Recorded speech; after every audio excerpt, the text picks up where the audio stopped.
Alhamdulillah nahmaduhu wa nasta'inuhu wa nastaghfiruhu wa nu'minu bihi wa natawakkalu alayhi wa na'udzu billahi min shururi anfusina wa min sayyiati a'malina man yahdihillahu fala mudilla lahu wa man yudlilhu fala hadiya lahu wa nashhadu an la ilaha illallah wahdahu la syarika lahu wa nashhadu anna sayyidana wa maulana Muhammadan abduhu wa rasuluhu arsalahu bil haqqi bashiran wa nadhiran bayna yaday as-sa'ah man yuti'illaha wa rasulahu faqad rashada wahtada wa man ya'sihima faqad dhalla amma ba'd fa'a'udzu billahi minasy syaithanir rajim bismillahirrahmanirrahim basyiril munafiqina bi anna lahum 'adaban alima الذين يتخذون الكافرين أولياء من دون المؤمنين أيبتغون عندهم العزة فإن العزة لله جميعا وقد نزل عليكم في الكتاب أن إذا سمعتم آيات الله يكفر بها ويستهزأ بها فلا تقعدوا معهم حتى يخوضوا في حديث غيره إنكم إذا مثلهم إن الله جامع المنافقين والكافرين في جهنم جميعا صدق الله العظيم ويقول سيدنا عمر بن الخطاب رضي الله تعالى عنه نحن قوم أذلاء فأعزنا الله بالإسلام فمهما ابتغينا العزة في غيره أذلنا الله أو كما جاء في الحديث النبوي صلى الله عليه وسلم সম্মানিত মুসল্লিয়ানে কেরাম মুসলমানের সম্মান, আত্মসম্মান, এই বিষয়ে আমরা আলোচনা করব। আল্লাহ তাআলা কোরআনে কারিমের মধ্যে বলেন,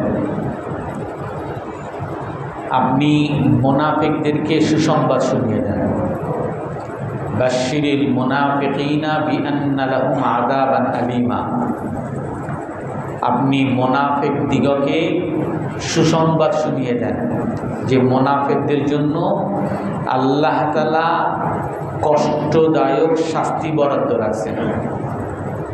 উপহাস করে বলতেছেন, আল্লাযীনা ইয়াত্তাখিযুনাল কাফিরিনা আউলিয়া মিন দুনিল মুমিনিন।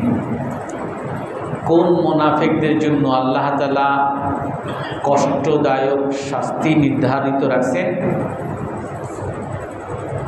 যেই মুনাফিকরা ইয়াত্তাখিযুনাল কাফিরিনা আউলিয়া মিন দুনিল মুমিনিন, যারা মুমিনগণকে বাদ দিয়ে কাফেরদেরকে বন্ধু বানায়।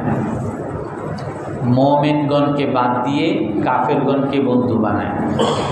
আয়াবতাগুনা ইনদাহুমুল ইজ্জা ফাইন্নাল ইজ্জাতা লিল্লাহি জামিআ। আল্লাহ তাআলা বলেন, এই মুনাফিকরা তারা কি কাফেরদের কাছে সম্মান তালাশ করতেছে? অথচ আল্লাহ তাআলা বলেন, ফাইন্নাল ইজ্জাতা লিল্লাহি জামিআ। সকল সম্মান একমাত্র আল্লাহ তাআলার জন্য, সকল সম্মান একমাত্র আল্লাহ রাসূলের জন্য, সকল সম্মান একমাত্র আল্লাহ রাসূলকে যারা মানে তাদের জন্য। وقد نزل عليكم في الكتاب أن إذا سمعتم آيات الله يكفر بها ويستهزأ بها।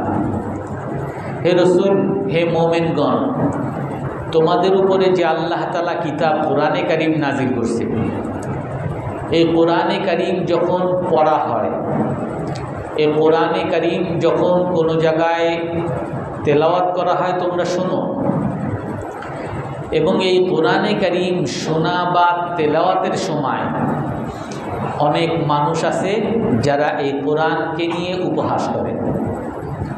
অনেক মানুষ আছে যারা কোরআনকে অস্বীকার করে। আল্লাহ তাআলা বলেন, যদি তোমরা কখনো দেখো এই কোরআনে কারীমের সংশ্লিষ্ট ইসলামের কোনো বিষয়কে কেউ অস্বীকার করতেছে অথবা কেউ উপহাস করতেছে, ফালা তাকউদু মাআহুম হাত্তা ইয়াখুদু ফি হাদিসিন গায়রি। তোমরা তাদের সাথে বসবে না, সেখান থেকে উঠে যাবে। যদি পারো প্রতিবাদ করবে, আর যদি প্রতিবাদ করতে না পারো সেই মজলিসে তোমরা থাকবে না, সেখান থেকে উঠে যাবে। হাত্তা ইয়াখুদু ফি হাদিসিন গায়রি, যতক্ষণ না তারা এই কোরআনে কারীম ইসলামের অবমাননার বিষয়ে আলোচনা তারা ত্যাগ না করবে। যতক্ষণ তারা ইসলাম বিরোধী আলোচনা করবে ততক্ষণ তাদের সাথে বসবে না। ইন্নাল্লাহা জামিউল মুনাফিকিনা ওয়াল কাফিরিনা ফি জাহান্নামা জামিআ।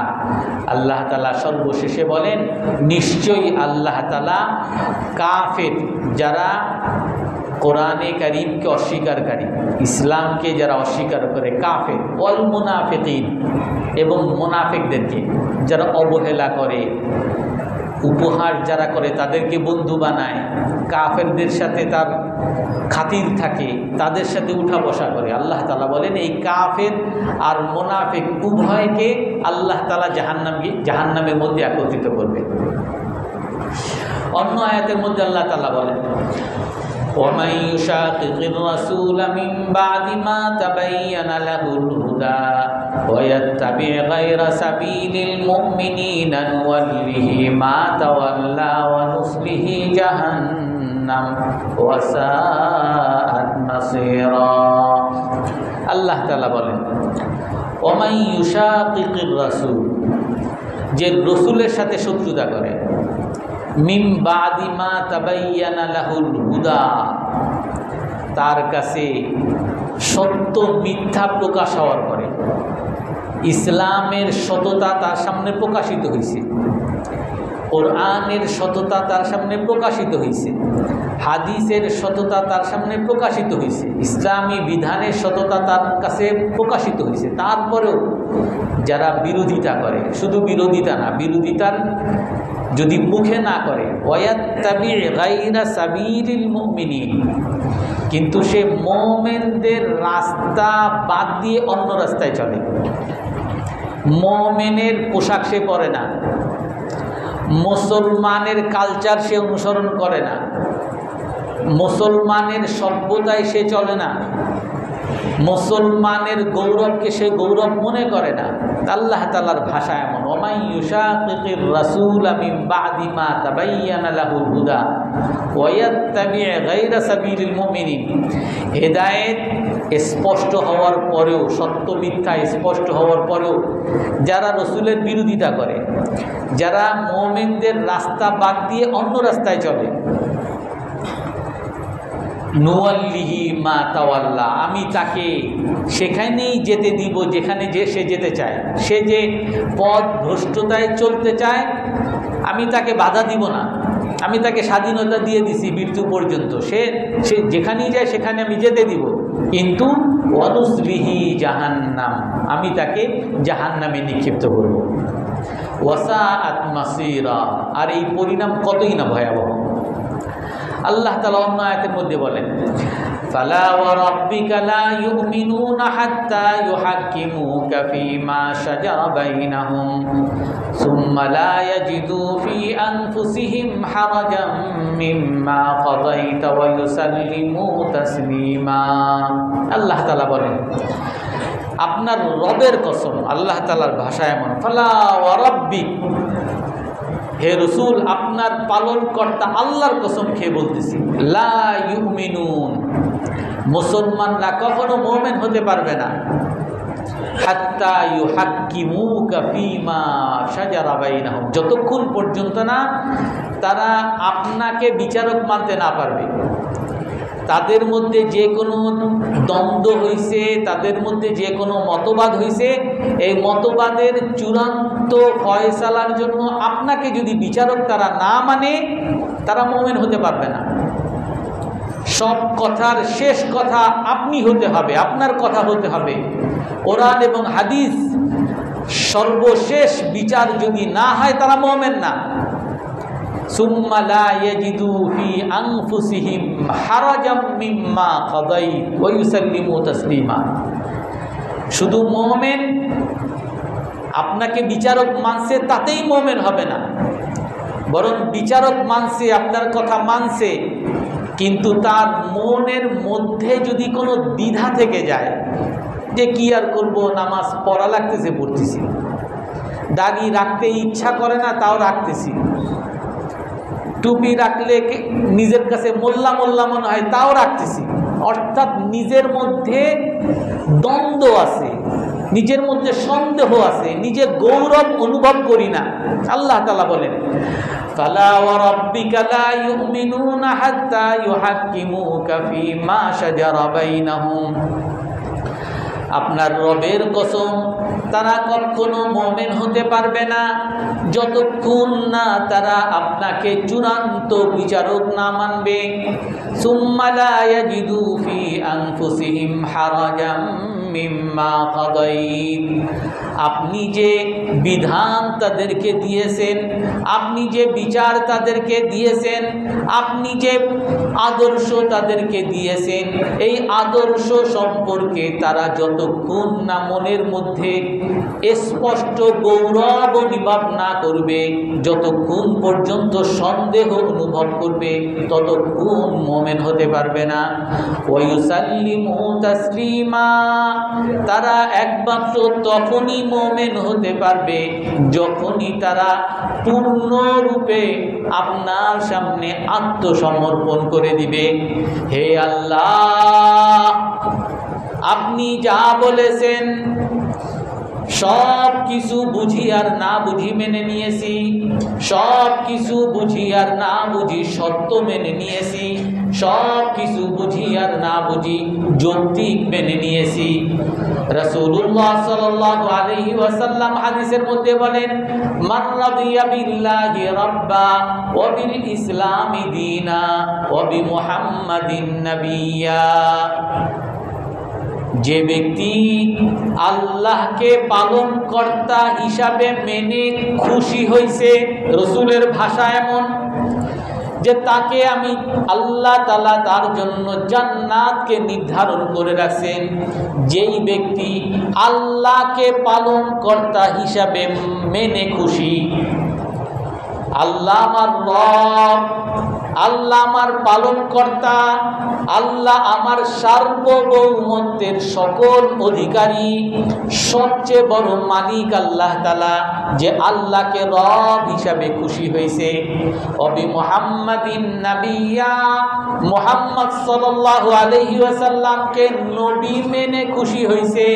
আমার আদর্শ মুহাম্মদ সাল্লাল্লাহু আলাইহি ওয়াসাল্লাম, আমি আমার মুহাম্মদ সাল্লাল্লাহু আলাইহি ওয়াসাল্লামের পোশাক পরে খুশি, তার আকার ধারণ করে খুশি, তার পরিবার ধারণ করে খুশি, তার সামাজিক আদর্শ ধারণ করে খুশি, তার রাষ্ট্রীয় আদর্শ ধারণ করে খুশি, তার চাকরির আদর্শ ধারণ করে খুশি, তার ব্যবসার আদর্শ ধারণ করে খুশি, তার কথা বলার আদর্শ ধারণ করে খুশি, তার আত্মীয়দের সাথে সম্পর্কের আদর্শ ধারণ করে খুশি। অবি মুহাম্মাদিন নাবিয়্যা, মুহাম্মদ সাল্লাল্লাহু আলাইহি ওয়াসাল্লামকে নবী মেনে খুশি হয়েছে। অবিল ইসলামি দীনা, এবং মুসলমান হিসাবে খুশি হয়েছে, তার ধর্ম ইসলাম, এই কথা মেনে সে খুশি হয়েছে। কোথাও বলতে সে লজ্জা বোধ করে না আমি মুসলমান। তোমার নাম কি মাইকেল লাগায় না, মুহাম্মদ নাম বলতে চায় না, তার পোশাক আশাকের দ্বারা আমি মুসলমান পরিচয় দিতে চায় না। কেন আমি মুসলমান মোল্লা কট্টরপন্থী মুসলমান হব? এই ধরনের কোনো দ্বিধা তার অন্তরের মধ্যে নাই। তার অন্তরের মধ্যে গৌরব, আমি মুসলমান হিসাবে খুশি। আল্লাহর রাসূল সাল্লাল্লাহু আলাইহি ওয়াসাল্লাম বলেন, এই ব্যক্তি মৃত্যু ব্যতীত আল্লাহ তাআলা তার জন্য জান্নাতে যাওয়ার আর কোনো বাধা রাখবেন না। রাসূলুল্লাহ সাল্লাল্লাহু আলাইহি ওয়াসাল্লাম সাহাবাদেরকে এইভাবে শিক্ষা দিয়েছেন।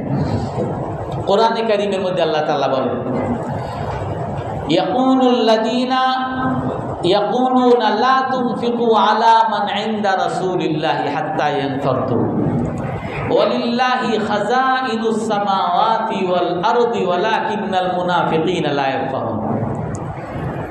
মদিনার মধ্যে মুনাফিকদের বড় একটা দল ছিল। আব্দুল্লাহ ইবনে উবাই তাদের নেতা ছিল। এই আব্দুল্লাহ ইবনে উবাই একবার মুনাফিকদেরকে নিয়ে সে বলতেছে, দেখো আমরা মদিনার আদিবাসী, আমরা মদিনার সকল রাজত্ব আমাদের হাতেই ছিল, আর এখন আমরা কিছু উদ্বাস্তুদেরকে আমরা জায়গা দিছি, অর্থাৎ মুসলমানদেরকে মক্কা থেকে তাদেরকে তাড়িয়ে দিছে, আমরা মদিনায় তাদের জায়গা দিছি। ভালো কথা, আমরা এই উদ্বাস্তুদেরকে শরণার্থীদেরকে জায়গা দিছি, কিন্তু এই শরণার্থীরা এখন মদিনায় এসে তো আমাদের উপরে মাতবরি শুরু করছে। আমাদের জমি জমা তারা খাওয়া শুরু করছে, আমাদের ব্যবসা বাণিজ্যে তারা হাত বসানো শুরু করছে, এমনকি আমাদের রাষ্ট্র পরিচালনাও তারা এখন মাতবরি করে। কোনো বিচার হইলে সমস্ত কিছু তাদের কাছে, আমাদের আর কোনো মূল্যই নেই। আমরা এইরকম মদিনার আদিবাসী হয়ে এইরকম অপমান আমরা সহ্য করতে পারবো না। সবাই বলেছে, হ্যাঁ ঠিক ঠিক ঠিক, আমাদের জাতীয়তাবোধ লাগবে, আমরা দেশি, আমরা মদিনাবাসী, আমরা আদিবাসী। এই সকল উদ্বাস্ত শরণার্থী এদের বিরুদ্ধে একটা ব্যবস্থা নিতেই হবে। এখন কি ব্যবস্থা নিবা? তাহলে সে বলতেছে, আল্লাহ তাআলা কোরআনে কারীমের মধ্যে তার কথা বলেন, ইয়াকুলুনা লা তুনফিকু আলা মান ইনদা রাসূলিল্লাহ হাত্তা ইয়ানফাদ্দু ওয়ালিল্লাহি খাযাইনুস সামাওয়াতি ওয়াল আরদ ওয়ালাকিন্নাল মুনাফিকিনা লা ইয়াফকাহুন। তারা বলে, এই মুনাফিকরা বলা শুরু করছে, আজ আমাদের উপরে যে মাতবরি করা, আমাদের দেশ যে দখল করে নেওয়া, আমাদের ঘর বাড়ি ব্যবসা বাণিজ্য যে দখল করে নেওয়া, এটা একমাত্র আমাদের ভুলের কারণে হয়েছে। আমরা তাদেরকে জায়গা দিছি, তাদেরকে খাওয়ার ব্যবস্থা করে দিছি, ব্যবসা করার সুযোগ দিছি। তাহলে কি করতে হবে? লা তুনফিকু আলা মান ইনদা রাসূলিল্লাহ, আজ থেকে তাদের উপরে আমরা আগে যে দয়া করছিলাম এগুলো বন্ধ করে দিতে হবে। রসুলকে কোনো টাকা পয়সা দিবা না, রসুলের সাথে যেই সমস্ত উদ্বাস্তুরা আছে, শরণার্থী আসছে, এদেরকে কোনো টাকা পয়সা দিবা না।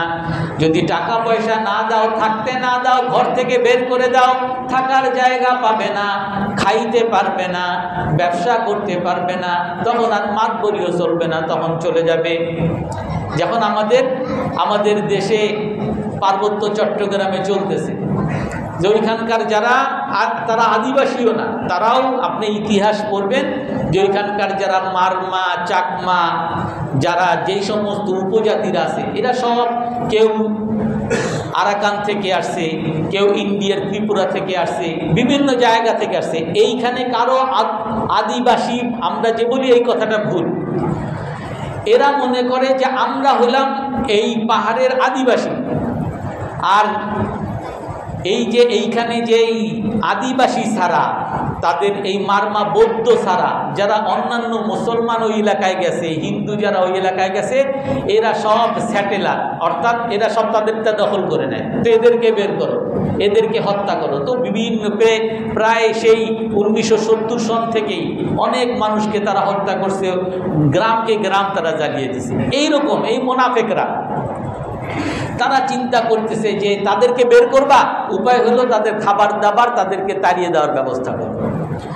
আল্লাহ তাআলা তাদের এই ষড়যন্ত্রের ব্যাপারে আল্লাহ তাআলা বলেন, ওয়ালিল্লাহি খাযাইনুস সামাওয়াতি ওয়াল আরদি ওয়ালাকিন্নাল মুনাফিকিনা লা ইয়াফকাহুন। হে রাসূল, আপনি এই মুনাফিকদেরকে বলে দেন, তারা যে ইসলামের বিরুদ্ধে, মুসলমানের বিরুদ্ধে ষড়যন্ত্র করতে চায়, তারা টাকা পয়সা বন্ধ করে দিবে, বের করে দিবে। আপনি বলে দেন, আল্লাহর কাছেই সকল আসমান জমিনের যত ভান্ডার আছে, টাকা পয়সা ধন দৌলতের ভান্ডারা একমাত্র আল্লাহ তাআলার হাতে। আল্লাহ তাআলা যদি চান, তোমাদের যত জমি আছে এগুলা ভূমিকম্প দিয়ে নষ্ট করে দিতে পারে, মুহূর্তের মধ্যে পারেন। আল্লাহ তাআলা যদি চান, এই মরুভূমি যেইখানে মানুষ গরিব আর গরিব, এইখানে আল্লাহ তাআলা খনি দিয়ে তাদেরকে বড়লোক বানিয়ে দিতে পারেন। আজ আমরা জানি, এক সময় মধ্যপ্রাচ্যের যত দেশগুলো আছে, সৌদি আরব, এই সমস্ত দেশগুলো, এইগুলো প্রায় 100 বছর আগে মরুভূমি ছিল। তারা সারা পৃথিবীতে বিভিন্ন কাজকর্ম করে তারা খাইত। আল্লাহ তাআলা তাদেরকে এমন নিয়ামত আল্লাহ তাআলা দিছেন, এমন খনির ব্যবস্থা করে দিছেন, সারা পৃথিবীর কাফের, মুশরিক, মুসলমান সবাই তাদের ওই তেলের উপরে নির্ভরশীল। আল্লাহ তাআলা বলেন, ওয়ালিল্লাহি খাযাইনুস সামাওয়াতি ওয়াল আরদ, আসমান জমিনের যত ভান্ডার আছে সব একমাত্র আল্লাহ তাআলার। অতএব মুসলমানরা যেহেতু আল্লাহকে মানে, তোমরা কখনো এই ষড়যন্ত্রে ভয় পাবে না। يقولون لئن رجعنا إلى المدينة ليخرجن الأعز منها الأذل ولله العزة ولرسوله وللمؤمنين ولكن المنافقين لا يعلمون। এই মুনাফিকরা দ্বিতীয় ষড়যন্ত্র করলো যে ঠিক আছে, এরা আমাদের দেশে আসছে ভালো কথা, কিন্তু আমাদের উপরে মাতবরি করবে, আমাদের উপরে রাজত্ব করবে, এটা হবে না। তাহলে কি করা লাগবে? এদেরকে পদে পদে অপমানিত করো। লা ইন রাজানা ইলাল মাদিনা, এইবার আমরা তো এখন একটা যুদ্ধে আসছি, যুদ্ধ থেকে যদি আমরা ফিরে যাই, মদিনায় যাওয়ার পরে লা ইউখরিজান্নাল আযযু মিনহাল আদাল, এইখানের যারা সম্মানিতরা আছে এরা অসম্মানিতদেরকে বের করে দিব। অর্থাৎ আমরা সম্মানিত, আমরা তাদেরকে জায়গা দিয়েছি, আমরা টাকা পয়সার মালিক, আমরা ধন দৌলতের মালিক, আমরা সম্মানিত। আর এই মুসলমানরা টাকা পয়সার মালিক না, তারা জমি জমার মালিক না, তারা শরণার্থী, এরা হলো অসম্মানিত, এরা হলো অনুন্নত, এরা হলো ডেভেলপিং কান্ট্রি, আর আমরা হলাম ডেভেলপড কান্ট্রি, আমরা হলাম উন্নত বিশ্ব, এরা হলো অনুন্নত বিশ্ব, এরা হলো দরিদ্র বিশ্ব। এইভাবে তাদেরকে অপমানিত করো, এইভাবে তাদেরকে ডমিনেট করো। আজ সারা পৃথিবীতে মুসলমান দেশগুলো, এমনকি যেই সমস্ত দেশের খনির টাকা দিয়ে সারা পৃথিবী চলে, যেই সমস্ত মধ্যপ্রাচ্যের যেই সমস্ত তেল দিয়ে, পেট্রোল দিয়ে সারা পৃথিবী চলে, এদেরকেও এরা উন্নয়নশীল রাষ্ট্র বলে, এদেরকেও উন্নত রাষ্ট্র বলে না। ওই সমস্ত কাফের মুশরিক তারা নিজেদেরকে উন্নত রাষ্ট্র বলে, আর এটা হলো ডেভেলপিং কান্ট্রি। আর আমরা আমাদের মতো যত মুসলিম দেশগুলো আছে, আমরা হলাম সব অনুন্নত দরিদ্র দেশ। আমরা এমন দরিদ্র দেশ, আমরা তাদের ভিক্ষা ছাড়া চলতে পারবো না, এইভাবে সিস্টেম করে দেওয়া হয়েছে। মুনাফিকরা বলে লা ইরজানা ইলাল মাদিনাতি লা ইউখরিজান্নাল আযযু মিনহাল আদাল, এবার যদি আমরা মদিনায় ফিরে যাই, আমরা সম্মানিত আর এরা হলো অসম্মানিত, এইভাবে দুই ভাগ করে ফেলতে হবে, এইভাবে তাদেরকে ডমিনেট করতে হবে। যদি এইভাবে এদেরকে অসম্মানিত করি, এক সময় এরা অসম্মানের জ্বালায় আমাদের দেশ ছেড়ে চলে যাবে। আল্লাহ তাআলা এদের উত্তর দেন, ওয়ালিল্লাহিল ইজ্জাতু ওয়া লিরাসূলিহি ওয়া লিল মুমিনিনা ওয়ালাকিন্নাল মুনাফিকিনা লা ইয়ালামুন। আরে সম্মান, সম্মান তো একমাত্র আল্লাহ তাআলার, সম্মান তো একমাত্র আল্লাহর রাসূলের, সম্মান তো একমাত্র মুমিনগণের। এই মুনাফিকরা বুঝে না, মুনাফিকরা জানে না আল্লাহর ভাষা এমন, মুনাফিকরা বুঝে না সম্মান কোথায়। তারা মনে করে বড়লোক হইলি সম্মান। আরে আমি যদি গরিব হই, তোমার মতো বড় লোকের টাকার যদি আমার 4 পয়সার কোনো লোভ না থাকে, আমি কেন তোমার কাছে ছোট হইতে যাব? আমি গরিব হইলেও আমি অসম্মানিত না। আরে তুমি আমার বড় অনেক অ্যাটম বোমের মালিক হইতে পারো, আমি তো তোমার মতো উগ্র না, যুদ্ধবাজ না, আমার তো যুদ্ধের দরকার নাই, আমার তো অস্ত্রের দরকার নাই, আমি কেন তোমারে ভয় পাইতে যাব? আল্লাহ তাআলা বলেন ওয়ালিল্লাহিল ইজ্জা, সম্মান একমাত্র আল্লাহ তাআলার, সম্মান একমাত্র আল্লাহর রাসূলের, সম্মান একমাত্র মুসলমানের। মুসলমানের সম্মান রাসূল হাদিসে বলেন ওয়াইজুল মুমিনি ইস্তিগনাউহু আনিন নাস, মুমিনের সম্মান হলো মুমিন মানুষের কাছ থেকে অমুখাপেক্ষী হবে। মুসলমান কখনো কারো কাছে হাত পাতবে না, মুসলমান কখনো কারো কাছে ছোট হবে না। মুসলমান যদি ছোট হতে হয়, মুসলমানের যদি কিছু চেতে হয়, ইদা সাআলতা, যদি তোমার ভিক্ষা করতে হয়, ফাসআলিল্লাহ, আল্লাহর কাছে ভিক্ষা করো। ওয়া ইদাস্তানতা, রাসূল হাদিসে আমাদেরকে শিখান, ওয়া ইদাস্তানতা, তোমার সাহায্য দরকার, তোমার শত্রুরা তোমাকে মারতেছে, এইখান থেকে বাঁচা দরকার, এই সাহায্যের দরকার, আল্লাহর কাছে ফাস্তাইন বিল্লাহ, আল্লাহর কাছে সাহায্য চাও। মুসলমানের সম্মান, মুসলমান অমুখাপেক্ষী হওয়ার মধ্যে সম্মান। আর এই সম্মান রাসূলুল্লাহ সাল্লাল্লাহু আলাইহি সাল্লাম, সাহাবায়ে কেরাম এদের জীবনী দ্বারা আমাদেরকে দেখাইছেন, এদের জীবনী থেকে আমাদেরকে দেখাইছেন। কিন্তু আমাদের সমস্যা হইল যে আমরা হয়তো অনেকেই আছি, আমরা এই জীবনীগুলো পড়িও না, আমরা ইসলাম সম্পর্কে জানিও না। এই জন্য এক আলেম উনি লিখছেন যে মুসলমানের অসম্মানের মূল কারণ কি, মুসলমানের ইসলাম নিয়ে আত্মসম্মান বোধ কমার মূল কারণ কি। বেশ কয়েকটা কারণ বলছে। 1 নম্বর হলো মানুষের, মুসলমানের মধ্যে এখন ইসলামী জ্ঞানের দুর্বলতা। আপনি দেখেন একজন ইসলামিক বড় নেতা, উনি যখন বলে রোজা আর রোজা মুদ্রার এপিটোপিট। আপনি তার কিভাবে ব্যাখ্যা করবেন? আপনি বলবেন উনি একজন মূর্খ, বুঝে নাই। মূর্খতা। অনেক মানুষ এরকম আছে যে ইসলামী শরিয়ার দরকার নাই, ইসলামী শরিয়া তোমার কি ক্ষতি করছে? এগুলা সব মূর্খতা। প্রথম সমস্যা যে আমাদের ইসলাম সম্পর্কে কম জানা। দ্বিতীয় সমস্যা, আমাদের অধিকাংশ মানুষের মধ্যে আরবি না জানা। আমাদের বাংলাদেশে তো আরবি জানার সিস্টেমই নেই, স্কুল কলেজে আরবি পড়ানোই হয় না। আরবি যদি হয় হুজুররা পড়বে, শুধু মাদ্রাসায় পড়বে। অথচ আমাদের মৌলিক কিতাব কোরআনে কারীম, মৌলিক কিতাব হাদিস, এগুলো হলো আরবিতে, এগুলোর ব্যাখ্যা আরবিতে, এগুলো হাদিস আরবিতে।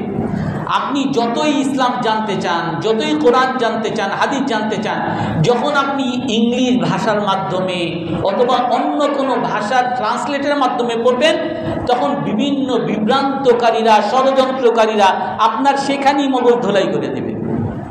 আয়াতের তর্জমা একটা পড়ায় দিবে যেটা আসলে তর্জমা না, হাদিস একটা উল্টা ব্যাখ্যা করবে, আসলে সেটা ব্যাখ্যা না। অথচ আপনি বলবেন আমি বুখারী শরীফ পড়ছি। আর বুখারী শরীফ পড়ছেন, ঠিক আছে, সেটা পড়ছেন বাংলা বুখারী শরীফ। আপনি পড়ছেন কোরআন, কোরআনে কারীম, কিন্তু কোরআনের তর্জমা পড়ছেন। অনেক মানুষ আসে, হুজুর আপনি এরকম বলছেন, আমি তো অনেকে আমার কয়েকজন আছে যে ওদের হাদিস নাম্বারটা বলেন, তো হাদিস নাম্বারটা তারা বলি, হুজুর আমি তো খুঁজছি হাদিস নাম্বার পাই না আপনার। যে ভাই এই যে দেখেন এই হাদিস নাম্বার, আপনি আরবিতে লিখবেন হাদিস নাম্বার পাবেন। আপনার বাংলার মধ্যে কত রকমই আছে, এটা তো আর বাংলা বই, এটা তো মূল দলিল বই না, মূল হলো আপনার আরবি। যে সমস্যা হলো আমাদের আরবি আমরা জানি না। 3 নাম্বার সমস্যা, আমরা ইতিহাস জানি না। আমরা আমাদের কয়জন আছি আমরা ওমর রাদিয়াল্লাহু তাআলা আনহুর জীবনী জানি, আবু বকর রাদিয়াল্লাহু তাআলার জীবনী পড়ছি, আলী রাদিয়াল্লাহু তাআলা আনহুর জীবনী পড়ছি। এই 1 লক্ষ সাহাবী কয়জন আমি জীবনী পড়ছি? আর এদের এক একজনের জীবনী যদি আমি পড়ি, তাহলে আমার মনে হবে যে তারা এক একটা দাড়ি নিয়ে তারা কতটা গৌরবী ছিল, তারা এক একটা ইসলামিক বউ নিয়ে তারা কত গৌরব ছিল, তাদের পরিবার নিয়ে কত গৌরব করছেন, তারা তাদের অনুষ্ঠান, ইসলামী অনুষ্ঠান নিয়ে তারা কত গৌরব করছেন। আমরা এগুলো পড়ি না। এমনকি এই যে ওসমানী খেলাফত, প্রায় 1200 সন পর্যন্ত যে ওসমানী খেলাফত ছিল, এই প্রায় 1700 সন পর্যন্ত ইসলামী খেলাফত ছিল, যেগুলো এই ওসমানী খেলাফতেও যারা ইউরোপ দখল করছে, যারা পুরো পৃথিবী শাসন করছে, তাদেরও যে ইসলাম নিয়ে তাদের যে ইতিহাসগুলো, এগুলো যদি আমরা জানি, তাহলে আমরা বুঝবো আর আমরাই তো সেই জাতি, ঘুমন্ত জাতি, যে ইউরোপ আমেরিকা সব আমরা শাসন করে আসা জাতি। সারা পৃথিবী শাসন করে সবাই আমাদের কাছেই আসতো, আর আমরা আজকে মানুষের কাছে ভিক্ষা করতেছি। আমরা আমেরিকার ভিসা পাইলে যেন জান্নাত পেয়ে গেছি, ইউরোপের ভিসা পেয়ে গেলে যেন আমার জীবনের সার্থক হয়ে গেছে। তো 3 নাম্বার, আমাদের ইতিহাস আমরা জানি না। 4 নাম্বার, আমরা বই পড়ি, অনেক মানুষ আছে বই পড়ে, এই বইগুলো সব আমরা বিভ্রান্তের বইগুলো পড়ি। অনেক উপন্যাসের বই, যে উপন্যাসের মধ্যে প্রেম প্রীতি কেমনে করতে হয় এগুলো শিখায়। অনেক ভালোবাসার বই, যেগুলাতে শুধু শিখানো হয় উলঙ্গপনা, অশ্লীলতা কেমনে, এইসব বইগুলা, এইসব গল্প গুজব উপন্যাস আমাদের ছেলেপেলেরা পড়ে। অনেক আছে ইসলাম বিরোধী, আমরা যাও 2-1টা বই পড়ি, ইসলাম বিরোধী, ইসলামের কোন জায়গায় ক্ষতি করা যায়, ইসলামের এই জিহাদের আয়াতগুলো এই কারণে ভুল, ইসলামের এই দাড়ির এগুলো এই কারণে ভুল, ইসলামের এইগুলো হলো বেশি বাড়াবাড়ি, এই সব বিষয় এইগুলো বলবে। কিন্তু এর বিপরীতে যে কোনো একজন গবেষকের হলো, আপনি যদি যে কোনো একটা বিষয় পান, সেই বিষয় পাইছেন, এর উল্টাটাও করেন আপনি যদি গবেষণাই করতে চান। কিন্তু আপনি শুধু বিভ্রান্তকারী বই পড়ে যাচ্ছেন, এর বিকল্প আর আপনি পড়তেছেন না, তা আপনি তো বিভ্রান্ত হবেনই। তারপরে 5 নাম্বার যে সমস্যা, সেটা হলো আমাদের আদর্শ আমরা হারিয়ে ফেলছি। আমাদের সামনে আদর্শ, আমি যদি কাউকে, প্রতিটা মানুষের সামনে একটা, আপনি চান আর না চান, আপনার সামনে একজন আদর্শ আছে।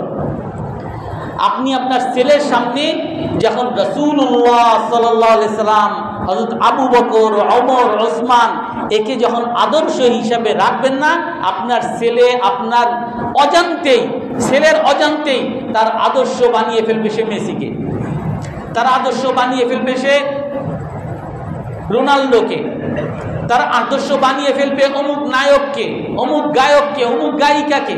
সে তার ওই অনুযায়ী আদর্শ, যে আপনি কেমনে বুঝলেন যে তার আদর্শ বানাইছে? আপনি দেখবেন কিছুদিন পরে তার কথার স্টাইল, তার জামার স্টাইল, তার গেঞ্জির স্টাইল, তার চুল কাটার স্টাইল, তার হাঁটা চলার স্টাইল সব একরকম হয়ে যাচ্ছে। যে একরকম হইতেই পারে, একরকম হইতেই পারে। এটা যখন আমি বলি যে আপনি ইসলামের স্টাইল ধরেন, যে হুজুর আপনি কেন সবাই হুজুর বানাইতে চান, মোল্লা বানাইতে চান, সবাই কেন দাড়ি রাখাইতে চান, গোরামি করতে চান। আমি আপনাকে গোরামি করতে চাই না। আপনাকে যদি এই হুজুর, এই দাড়ি, এই রসুলের আদর্শ যদি আপনাকে না দেই, আপনি যে কোনো একটা আদর্শ ধরবেনই। সে আদর্শ হয়তোবা ওই উলঙ্গপনার আদর্শ হবে, আর না হয় সেটা কোনো রোনাল্ডোর আদর্শ হবে, না হয় মেসির আদর্শ হবে, না হয় বিভিন্ন গায়ক গায়িকা, নায়ক নায়িকার আদর্শ হবে। তো আপনি যে কোনো একটা আদর্শের দিকে যদি মানুষ ডাকতে পারে, তো আমি কেন রসুলের আদর্শের দিকে ডাকলে আমি গোরা হব, আমি কেন উগ্র হব, আমি কেন বাড়াবাড়ি গণ্যওয়ালা হব? এই জন্য আমাদের আদর্শ নাই।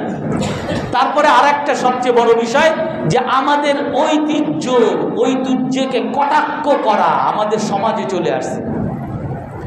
আমাদের বাবা মারা জানতো আর না জানতো সবসময় ফজরের সময় উঠে যাইতো, আর এখন বাচ্চারা ঘুম থেকে উঠেই 12টা 1টার সময়। এই যে স্টাইল, সবাই রাত 12টা 3টা বন্ধু বান্ধবের সাথে 3টা পর্যন্ত গল্প করে, আর ঘুম থেকে উঠবে 12টা 1টা পর্যন্ত। আর এত সকালে উঠে গেরাইম মারা।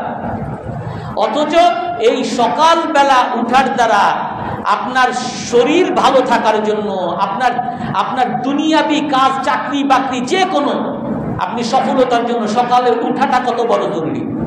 আপনার শারীরিক সুস্থতার জন্য রাতে তাড়াতাড়ি ঘুমানোটা কত বড় জরুরি। ইসলামের প্রতিটা আদর্শ যে মানুষের জন্য কত বড় সুখ নিয়ে আসে, এটা মানুষ যদি চিন্তা না করে, গবেষণা না করে, কখনো সে খুঁজে পাবে না। আর একটা সবচেয়ে বড় সমস্যা, মানুষ হুজুকে নাচবে। মানুষ যে বিবেক নিয়ে একটু চিন্তা ভাবনা করে যে কাজ করবে, যে সবাই হাফ প্যান্ট পরা শুরু করছে, আমি কেন হাফ প্যান্ট পরব? সবাই গেঞ্জি পরা শুরু করছে, আমি কেন গেঞ্জি পরব? সবাই সিরা প্যান্ট পরে, আমি কেন সিরা প্যান্ট পরব? সবাই মানুষের অমুকের অনুসরণ করে, আমি সবাই মাথার চুল কেটে মাঝখানে অল্প কয়টা রাখে, আমি কেন রাখবো? কোন যুক্তির আলোকে? এই যুক্তিগুলো, এই বিবেক দিয়ে কাজ করার মানসিকতা মানুষ থেকে উঠে যায়। হুজুকে চলে, এই সবাই এমনি চলে, আমি এমনি চলি। রাসূলুল্লাহ সাল্লাল্লাহু আলাইহি সাল্লাম আমাদেরকে এরকম হাতে কলমে আমাদেরকে আদর্শ দেখিয়ে দিয়েছেন। যে দুই একদিন আগে একজনের কথা নিয়ে অনেক রকম কথা, এক আলেম বলতেছেন যে কোরআন হাদিস কিচ্ছু না।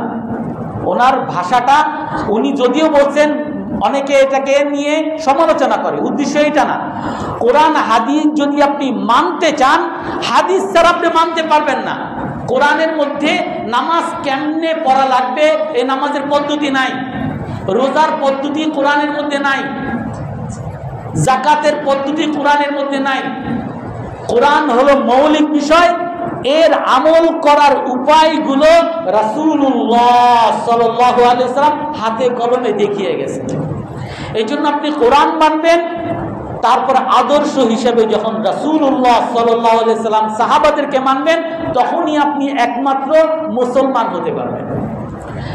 হযরত হাকিম ইবনে হিজাম রাদিয়াল্লাহু আনহু উনি বলেন যে আমি অন্ধকার যুগ থেকে রসুলকে অনেক ভালোবাসতাম, পছন্দ করতাম। তুমি মক্কা থেকে তো মদিনায় চলে গেছেন, তো আমি একবার এক বাজারে গেছি, বাজারে গিয়ে জিয়াজান, এক বড় বাদশাহ, এক রাজার পোশাক, রাজারা যে পোশাক পরে, রাজার পোশাক পাইছি, আমি এটা কিনে নিছি।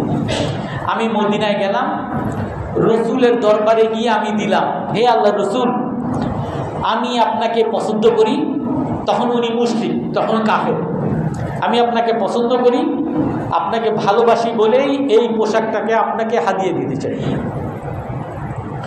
তখন রাসূলুল্লাহ সাল্লাল্লাহু আলাইহি ওয়াসাল্লাম হাদিয়া কবুল করতেন, কিন্তু উনি কি বলেন, ইন্না লা নাকবালু বিনাল মুশরিকিনা হাদিয়া, যে দেখো ভাই, আমরা মুশরিকদের কাছ থেকে হাদিয়া কবুল করি না। তুমি যদি আমাকে দিতে চাও তাহলে আমি তোমার কাছ থেকে কিনে নিতে পারি। এখান থেকে শিক্ষা, আমাদের আলেম ওলামা মুসলমানদেরকে কাফেররা কিনে নেয়, টাকা পয়সা দিয়ে কিনে নেয়, আমাদেরকে উন্নয়ন দিয়ে কিনে নেয়, আমাদেরকে ভিসা দিয়ে কিনে নেয়। কাফেরদের কাছ থেকে হাদিয়া কবুল করা অবৈধ না। রাসূল অন্য জায়গায় কবুল করছেন, কিন্তু এখানে কবুল করতেছেন না। কেন? হয়তোবা সে মনে করতেছে যে আমি টাকা দিয়ে তারে খুব উপকার করতেছি। এই জন্য রাসূল বলতেছেন আমরা মুশরিকদের কাছ থেকে কবুল করি না, তুমি যদি দিতেই চাও আমি কিনে নিব। না, মুসনাদ আহমদের মধ্যে হাদিসটা আসছে। তারপরে রাসূল সাল্লাল্লাহু আলাইহি ওয়াসাল্লাম তার কাছ থেকে কিনে নিছেন। রসুল পড়ার পরে, দুই একদিন পড়ার পরে রসুলের পালক ছেলে উসামা ইবনে জায়েদ ইবনে হারেসা, রসুলের পালক ছেলে, তার ছেলে উসামা ইবনে জায়েদ, একজন চাকর, রসুলের বাসায় জায়েদ ইবনে হারেসা চাকর ছিলেন, ওনার ছেলে উসামা ইবনে জায়েদ, ওনাকে রসুল দিয়ে দিছেন। তো উসামা ইবনে জায়েদ সেই পোশাক পরে খুব করে হাঁটতেছেন, ছোট বাচ্চা। তখন হাকিম ইবনে হিজাম দেখে তাকে বলেন যে, হে গোলামের ছেলে উসামা, তুমি যে এই পোশাকটা পরছো, জানো এই পোশাকটা কার? তো বলে কার? বলে এই পোশাক হলো জিয়াজান সম্রাটের পোশাক, এইটা তোমার গায়ে। সেই ছোট বালক হাকিম ইবনে হিজামকে উত্তর দেয়, আনা খায়রুম মিনহু ওয়া আবি খায়রাম মিনহু। তুমি সম্রাটের পোশাকের কথা বলো, আমি সম্রাটের চেয়ে উত্তম, আমার বাবা সম্রাটের বাবার চেয়ে উত্তম। অর্থাৎ এই ছোট বালকের অন্তরের মধ্যেও রাসূলুল্লাহ সাল্লাল্লাহু আলাইহি ওয়াসাল্লাম ঢুকিয়ে দিতে পারছেন যে একজন মুসলমান যখন মুসলমান হয়, তখন সারা পৃথিবীর রাজাও যদি হয় আর সে যদি মুশরিক হয়, তার চেয়ে মুসলমানই হলো সেরা। আপনি বলতে পারবেন, হুজুর আপনি একজন আমেরিকা ট্রাম্প, তারে কেন আপনি খারাপ বলেন? সে তার চেয়ে সেরা কেন আপনি তুলনা? সে ভালো মানুষ, সে সম্মান, তারে সম্মান করেন আপনি। আমি অসম্মান করি না। আল্লাহ তাআলা কোরআনে কারীমের মধ্যে বলেন, ইন্নাল্লাযীনা কাফারু মিন আহলিল কিতাবি ওয়াল মুশরিকিনা ফি নারি জাহান্নামা খালিদিনা ফিহা উলাইকা হুম শাররুল বারিয়াহ। আল্লাহ তাআলা স্পষ্ট বলেন, যারা কাফের, যারা মুশরিক, তারা জাহান্নামের মধ্যে চিরস্থায়ী থাকবে। তারপরে আল্লাহ তাআলা বলেন, উলাইকা হুম শাররুল বারিয়াহ। এই কাফের, এই মুশরিকরা পৃথিবীর সকল সৃষ্টির চেয়ে নিকৃষ্ট সৃষ্টিজীব। শুধু মানুষ মুসলমানের চেয়ে নিকৃষ্ট না, মানুষের চেয়েও নিকৃষ্ট, পশু পাখির চেয়েও নিকৃষ্ট, কুত্তা ভেড়ার চেয়েও নিকৃষ্ট। আল্লাহ তাআলার ভাষা, উলাইকা হুম শাররুল বারিয়াহ। এই কাফের মুশরিকরা আল্লাহর যত সৃষ্টি আছে সকল সৃষ্টিতে সবচেয়ে নিকৃষ্ট সৃষ্টিজীব। এই জন্য আমি মুসলমান যখন হইছি, আমার অন্তরের মধ্যে রাসূলুল্লাহ সাল্লাল্লাহু আলাইহি সাল্লাম এই উসামা ইবনে যায়েদ, এই বালক ছেলের অন্তরের মধ্যে ঢুকিয়ে দিয়েছেন যে আনা খায়রুম মিনহু। এই জিয়াজানের পোশাক, সম্রাটের পোশাক হইছে, তাতে কি? ওই ব্র্যান্ডের পোশাক হয়েছে, তাতে কি? এই ব্র্যান্ডের পোশাক আমার গায়ে পড়ছে, এই কারণে এইটা দাম বেশি হয়ে গেছে। এই পোশাকের কারণে আমার দাম বাড়ে নাই, আমি সবচেয়ে শ্রেষ্ঠ কারণ আমি মুসলমান। আর এই জিয়াজান, এ হলো কাফের, এ হলো পৃথিবীর সবচেয়ে নিকৃষ্ট, আমি তার চেয়ে উত্তম, আমি তার বাবার চেয়ে উত্তম। রাসূলুল্লাহ সাল্লাল্লাহু আলাইহি সাল্লামের সাহাবারা, রিবঈ ইবনে আমির, অনেকগুলো আজকে ঘটনা বলতে চাইছিলাম, আজকে সময় একটা সর্বশেষ ঘটনা বলি। কাদিসিয়ার যুদ্ধের মধ্যে তখন রোমের বিরাট সাম্রাজ্য, সেইখানে হযরত ওমর রাদিয়াল্লাহু তাআলা আনহুর যুগে উনি পাঠাইছেন যে রোমের উপরে তাদের কাছে দাওয়াত দেয়। ইসলামের জেহাদের নিয়মই ছিল যে এইখানে যাবে, সেইখানে যে ইসলামের দাওয়াত দিবে। যদি মুসলমান হয় মুসলমান হবে, আর যদি মুসলমান না হয় কর দিবে, জিজিয়া দিবে, মুসলমানদের শাসন মেনে নিবে। আর যদি সেটাও না করে তখন তাদের সাথে যুদ্ধ হবে। তো হযরত সাদ ইবনে আবি ওয়াক্কাস রাদিয়াল্লাহু তাআলার নেতৃত্বে এইভাবে পাঠাইছেন। আর মুসলমান সেই সময় অনেক দেশ জয় করে আসছেন, রোমের সাম্রাজ্যে আসছেন। রোমরাও ভয় পেয়ে গেছে যে মুসলমানরা বিভিন্ন দেশ থেকে জয় করে আসতেছে, আমাদের দেশে দখল করে নিবে। তো রোমের সম্রাট ইয়াজদাজার সে রুস্তুম সেনাপতির অধীনে প্রায় 1,20,000 সেনা তৈরি করে পাঠাইছেন। এই রুস্তুম সে এই সাদ ইবনে আবি ওয়াক্কাস রাদিয়াল্লাহু তাআলার নেতৃত্বে মাত্র কোনো বর্ণনা আছে 4,000 সাহাবী, কোনো বর্ণনা 8,000 7,000 এরকম আসছে। তো তাদের মোকাবেলা করার জন্য তারা কাছাকাছি মুখোমুখি হয়েছে।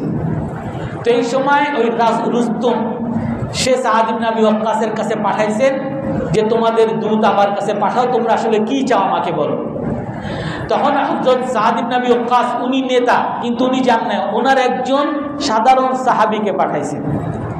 আর এই রুস্তুম এই মুসলমানদেরকে ভরকানোর জন্য, আমরা যেমন কাফেরদের কাছে আমরা যেই কারণে এখন অধীনস্থ হই, তাদের কাছে যেইভাবে আমাদেরকে প্রতারিত করে, বিভ্রান্ত করে, এইভাবে তাদেরকে প্রতারিত করতে চাইছে। রুস্তুম সে যেখানে বসছে তার সিংহাসনকে অনেক সুন্দর সাজাইছে।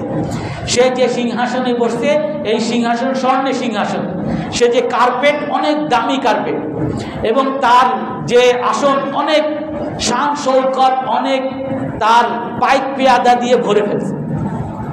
তারা রাবিয়া ইবনে আমের আসছেন, ওনারা মনে করছে নিশ্চয়ই এরা অনেক অনেক ধনী বা অনেক বড় লোক বা দেখতে দেখতে কিছু হবে, কিন্তু রাবিয়া ইবনে আমের উনি ছিলেন খাটো, দেখতেও ভালো না। আর ওই রাবিয়া ইবনে আমের ওই সময় সাদ ইবনে আবি ওয়াক্কাসরা ওই রোমের মধ্যে অনেক দিন থেকে তারা সমস্যায় ছিলেন, ক্ষুধার্ত ছিলেন, যার কারণে সবাই অনেক চিকন হয়ে গেছিলেন, অনেক ক্ষুধার্ত। তো রাবিয়া ইবনে আমের উনি ঢুকছেন। তো যখন ঢুকছেন তখন তারা মনে করছেন যে উনি নিচে নামবেন, তাকে নামতে বলছেন। উনি বলছে যে না, আমি নামবো কেন। উনি ওনার গাধা নিয়েই উনি ওই সিংহাসনে ঢুকে গেছেন, ওনার রাজদরবারে ঢুকে গেছেন। আর ওনার গাধার টানের কারণে ওই যে দামি কার্পেট সব ছিঁড়ে যাচ্ছে, দুই ভাগ হয়ে যাচ্ছে। তারপরে যখন সিংহাসনের সামনে গেছেন তখন ওনাকে বলছেন যে আপনি আমাদের নিয়ম, আমাদের রাজার কাছে কেউ যখন আসে তার অস্ত্রটা রেখে যাবে, আপনি অস্ত্র রেখে যান। উনি তখন বলেন ইন্নী লাম আতিকুম ওয়া ইন্নামা দাআউতুমুনি, আমি তোমাদের কাছে আসি নাই, তোমরা আমাকে দাওয়াত দিছো, আমাকে যদি আমার মতো ঢুকতে দাও আমি ঢুকবো, আর না আমি চলে গেলাম। তো বলেন না, আপনি আসেন। উনি গেছেন, উনি গিয়ে ওই বাদশার কাছে গিয়ে বসছেন, স্বর্ণের ওইখানে গিয়ে বসছেন। তোনার এই অবস্থা দেখে সব জীর্ণ শীর্ণ অবস্থা, গরিব, আমাদের দেশে আমরা যাদেরকে আবুল বলি, আবুল মার্কা একজন আসছে, তো হুজুর আসছে, আমরা যেমন হুজুরদেরকে এখন আবুলই মনে করি, হুজুর আসছে, হুজুরে বসাইছে। তো ওনাকে বলেন যে তুমি কেন আসছো। উনি বলেন ইন্নামা ইবতাআতানাল্লাহ, আমরা আসিনি, আল্লাহ তাআলা আমাদেরকে পাঠাইছে। লিনুখরিজাল ইবাদ মিন ইবাদাতিল ইবাদ, আমাদেরকে আল্লাহ পাঠিয়েছেন কেন? আমরা আল্লাহর বান্দাদেরকে মানুষের গোলামি থেকে বের করে আল্লাহর গোলামি করার জন্য। লিনুখরিজাল ইবাদ মিন ইবাদাতিল ইবাদ ইলা ইবাদাতি রাব্বিল ইবাদ, মানুষের গোলামি বাদ দিয়ে আল্লাহর গোলামি করার জন্য। আর কি অমিন জুরিল আদিয়ান ইলা আদলিল ইসলাম, বিভিন্ন ধর্মের জুলুম থেকে বাঁচিয়ে ইসলামের ইনসাফে নিয়ে যাওয়ার জন্য। আজও সারা পৃথিবীতে যত ধর্ম আছে সেখানকার নাগরিকরা আজকে জুলুমের শিকার। তারা, আপনি বলবেন আমেরিকা সব নাগরিকত্ব, আমেরিকায় গিয়ে দেখবেন আপনি মুসলমান হয়েছেন, বলবেন আপনি আমাদের নাগরিক না, আপনার বেতন কম, অর্ধেক বেতন। আপনি এখনো গ্রিন কার্ড পান নাই, এই জন্য আপনি অমুক সুবিধা পাবেন না, আপনি ইন্স্যুরেন্স পাবেন না, আপনি মেডিকেল পাবেন না। হাজারো বৈষম্য এই সকল কাফের মুশরিকদের সিস্টেমের মধ্যেই আছে। সমস্ত ধর্মের জুলুম থেকে বাঁচিয়ে আল্লাহ তাআলা ইসলামের ইনসাফে নিয়ে আসার জন্য আমাদেরকে বাঁচাইছেন, আল্লাহ আমাদেরকে পাঠাইছেন। আজও আমরা বাংলাদেশে যদি বলি, আমরা যদি ইসলামের ইনসাফ, আজকে সবাই বিভিন্ন ধরনের বৈষম্যের কথা বলে, যারা বৈষম্য বিরোধী আন্দোলন করে আসে তারাই আবার বৈষম্য করে। আপনি যদি ইসলামকে মানতেন, ইসলাম আপনাকে বৈষম্য কোনটা হবে আর বৈষম্যহীন কোনটা হবে এটা ইসলাম আপনাকে নির্ধারণ করে দিত। তারপরে সর্বশেষ কথা যে আমাদেরকে আল্লাহ সমস্ত জুলুম থেকে বাঁচিয়ে আল্লাহ তাআলা ইসলামের ইনসাফে আনবে। ওমিন দিকিদ দুনিয়া ইলা সাআতিল আখিরা, আল্লাহ তাআলা আমাদেরকে পাঠাইছেন মানুষকে দুনিয়ার সংকীর্ণতা, আপনি যত বড় কি হন, আপনার টেনশনের কারণে আপনার হাই প্রেশার হবে, টেনশনের কারণে আপনার ডায়াবেটিস হবে, কিন্তু ইসলামের প্রশস্ততায় আনার জন্য আপনি ইসলাম মানছেন, আল্লাহকে মানছেন, আপনি কিচ্ছু নাই, আপনি বস্তিতে আছেন, আপনার মতো সুখী মানুষ দ্বিতীয় জন আর কেউ হবে না। এই শান্তি দেওয়ার জন্য, এই সুখ দেওয়ার জন্য আমরা আসি। আল্লাহ তাআলা আমাদের সকলকে সেই ইসলামী সুখ পাওয়ার জন্য তৈরি হওয়ার তৌফিক দান করে। আমরা সবাই তৌফিক চেষ্টা করবো তো ইনশাআল্লাহ। আল্লাহ তাআলা তৌফিক দান করে। Yeah.